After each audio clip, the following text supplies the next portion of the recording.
Kesadaran spiritual Chen Ping menembus ke dalam batasan di bawah ubin lantai istana Raja Barbar seperti jaring laba-laba, dan akhirnya terkunci pada dinding batu kuning tua di belakang singgasana di tengah aula.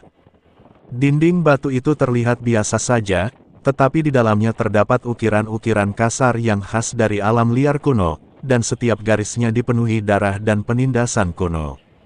Dia menjentikkan jarinya, lalu seberkas energi pedang yang kacau meledak dari ujung jarinya, dengan tepat menebas simpul rune di dinding batu. Ledakan, dinding batu itu retak terbuka, memperlihatkan lorong tanpa dasar. Lorong itu gelap gulita, hanya ada sedikit cahaya keemasan yang berkedip-kedip di ujungnya, disertai aura yang begitu pekat hingga tak dapat dilenyapkan dan fluktuasi samar jiwa. Mata Chen Ping terfokus, dan dia melangkah masuk ke lorong. Begitu kakinya menyentuh tanah, ribuan lampu tulang tiba-tiba menyala di sekelilingnya, menerangi rumah harta karun berbentuk lingkaran dengan kubah setinggi ratusan kaki. Pemandangan di dalam perbendaharaan itu benar-benar menakjubkan, dindingnya bertatahkan kristal peri yang bersinar di malam hari, membuat seluruh ruangan seterang siang hari. Di platform giok pusat terdapat gunung batu abadi. Energi spiritualnya begitu kaya sehingga hampir berubah menjadi substansi. Ada juga kotak giok dan gulungan kulit binatang yang tak terhitung jumlahnya yang ditempatkan secara acak. Di antara mereka, beberapa ramuan spiritual yang memancarkan aura kacau benar-benar menyebabkan lautan kesadaran Chen Ping sedikit bergetar. Tetapi yang benar-benar membuat pupil matanya mengecil adalah jiwa emas yang mengambang di bagian terdalam rumah harta karun itu. Roh itu tingginya sekitar 3 meter, mengenakan baju besi tulang binatang, dengan wajah yang samar tetapi memperlihatkan keagungan yang memandang dunia dari atas. Tubuhnya dikelilingi oleh totem hantu yang unik bagi suku-suku barbar kuno, dan setiap polanya tampaknya mengandung hukum-hukum awal mula dunia. Orang luar yang memasuki tanah leluhur yang liar sedang mencari kematian.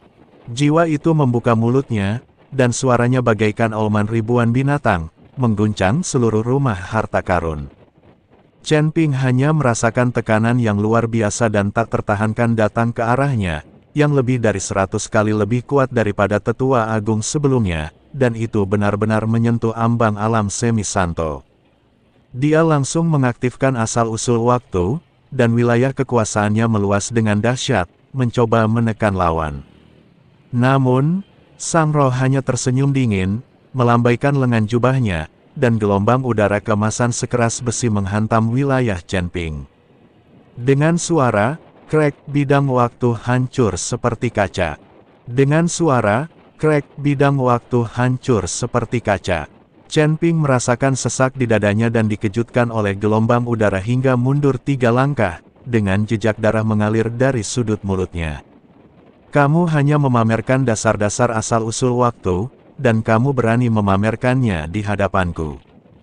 Bayangan roh itu muncul di udara, kelima jarinya membentuk cakar, mencengkeram ke arah tenggorokan Chen Ping dengan kekuatan yang mampu merobek ruang, mengingat tidak mudah bagimu untuk berkultivasi, dan kamu telah menyerah dalam kultivasimu, aku dapat membiarkan tubuhmu tetap utuh.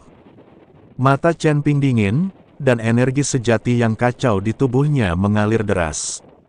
Pada saat yang sama, dia memanggil pisau terbang pembunuh abadi, yang berubah menjadi cahaya hijau dan melesat ke tengah alis Shen Hun. Tetapi sang jiwa hanya menunjuk dengan santai dan pisau terbang itu pun terlempar ke belakang. Bahkan sebuah retakan kecil pun muncul di sana. Mustahil, Chen Ping merasa ngeri. Kekuatan jiwa ini jauh melampaui ekspektasinya. Hanya seberkas jiwa yang tersisa yang memiliki kekuatan seperti itu. Orang macam apa leluhur suku barbar kuno itu? Dia menampilkan beberapa kekuatan magis secara berurutan, dan bahkan mengaktifkan mutiara kekacauan di lautan kesadarannya. Tetapi jiwanya seperti gunung suci abadi, tidak tergoyahkan, dan setiap serangan balik menempatkannya dalam bahaya. Melihat serangan dari roh semakin ganas, energi internal Chen Ping hampir habis. Dia menggertakkan giginya, tenggelam ke dalam lautan kesadarannya dan berkata, "Senior, giliranmu." "Hahaha, apakah kau membiarkanku merasukimu lagi?" Raja Iblis Awan Merah tertawa. "Tidak, orang ini adalah roh, kamu hanya perlu keluar langsung," kata Chen Ping. Penguasa Iblis Awan Merah saat ini juga merupakan tubuh roh, jadi sudah tepat baginya untuk menghadapi pria di depannya. Segel di lautan kesadaran hancur dengan suara keras, dan sosok merah gelap yang terbungkus energi iblis yang mengerikan naik ke langit. Itu adalah Raja Iblis Awan Merah yang telah lama berada di lautan kesadaran Chen Ping. Begitu dia muncul, dia berubah menjadi aliran cahaya dan bergegas ke rumah harta karun, langsung menuju jiwa emas. Dari mana datangnya orang tua abadi ini, yang berani menyentuh bangsaku? Tubuh Raja Iblis Awan Merah tiba-tiba membesar, berubah menjadi bayangan iblis sepanjang 1000 kaki, lalu menunjuk hidung Shenhun dan mengutuk, "Lihatlah penampilanmu, bukan manusia atau hantu. Apakah kau sudah mati selama puluhan ribu tahun dan tidak ada yang membakar uang kertas untukmu? Apakah kau begitu miskin sehingga hanya tulang-tulangmu yang tersisa?" Roh emas itu jelas tidak menyangka Chen Ping akan melepaskan bajingan seperti itu. Awalnya dia tertegun, lalu berteriak dengan marah, "Beraninya kau? Aku adalah leluhur suku barbar kuno, bagaimana mungkin aku membiarkanmu?" Seorang iblis menghujat. "Leluhur!" Raja Iblis Awan Merah mencibir, lalu berputar mengelilingi jiwa, lalu tiba-tiba menunjuk keretakan pada baju besi lawan dan tertawa. "Kupikir aku sangat hebat, tapi ternyata saat aku bertarung dengan babi tua dari suku iblis sebelah, baju besiku retak karena kukunya. Cek, bukankah ini memalukan? Jika ini tersebar, bagaimana klan kuno kalian akan menampilkan wajah mereka?" Roh itu sangat marah sehingga cahaya keemasan melonjak, dan bayangan totem di sekitarnya bergetar. "Kamu, bagaimana kamu tahu?" "Saya tahu banyak." Raja Iblis Awan Merah melotot dan tiba-tiba bergerak mendekati Shenhun, dengan aura iblis yang kuat menyerbu ke arahnya. "Dengan karaktermu, bagaimana kau bisa disebut leluhur? Apa kau percaya aku bisa mengencingimu sampai mati? Siapa kamu?" Leluhur suku barbar kuno itu menatap Raja Iblis Awan Merah dengan ngeri.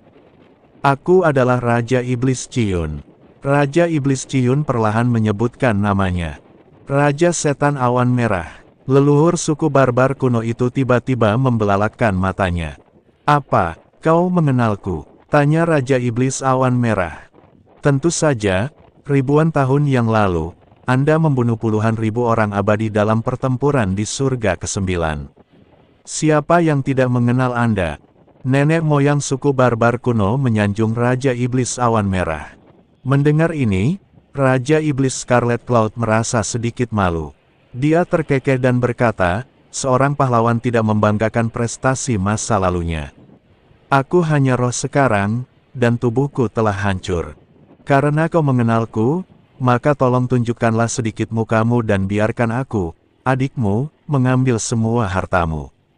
Lagi pula, suku barbar kuno milikmu telah hancur, jadi tidak ada gunanya bagi jiwa sepertimu memiliki begitu banyak harta."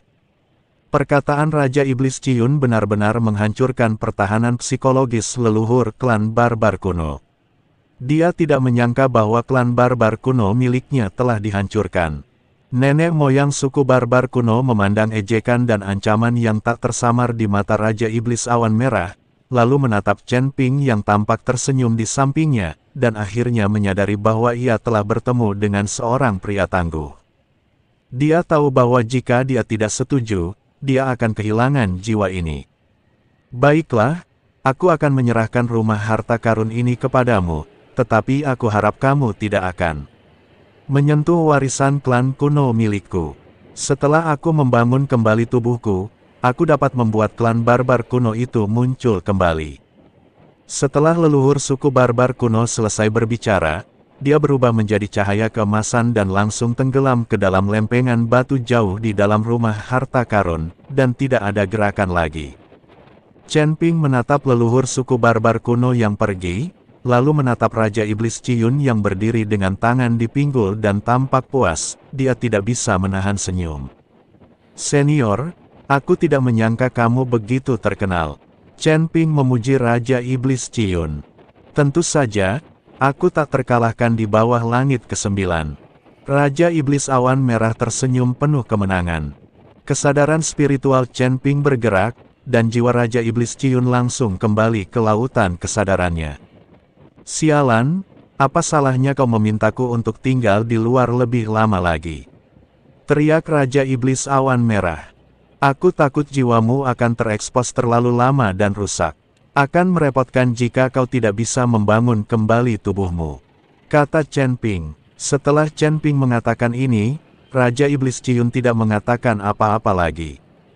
Chen Ping kemudian melambaikan tangannya, dan harta langka yang tak terhitung jumlahnya, rahasia seni bela diri, dan senjata spiritual kuno langsung terkumpul ke dalam cincin penyimpanannya. Yang paling mengejutkannya adalah, akar roh kekacauan yang berakar di batu kekacauan, dan sebuah fragmen, seni pemurnian tubuh liar yang memancarkan suasana kuno. Metode pemurnian tubuh yang terekam di dalamnya berkali-kali lebih kuat daripada teknik pemurnian tubuh dari klan pemurnian tubuh kuno di alam surgawi. Dengan teknik pemurnian tubuh ini, tubuhku bisa menjadi lebih kuat. Chen Ping menyingkirkan teknik pemurnian tubuh buas, lalu mengalihkan perhatiannya ke akar roh kekacauan primal. Akar spiritual yang kacau ini jelas masih tumbuh, dan energi spiritual di sekitarnya jelas jauh lebih kaya.